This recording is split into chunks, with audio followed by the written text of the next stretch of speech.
سخن از استقلال، سخن از آزادی است.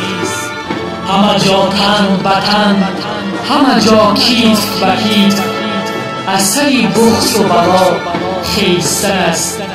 مثل باران به همه خشکی آن ریختن است. سخن از استقلال، سخن از بیداری است.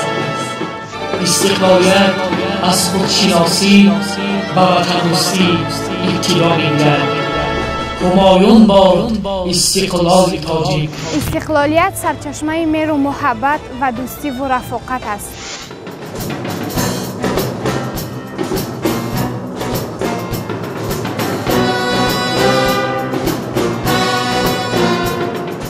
استقلال مثل فانوس آینده را برای ما روشن ساخت.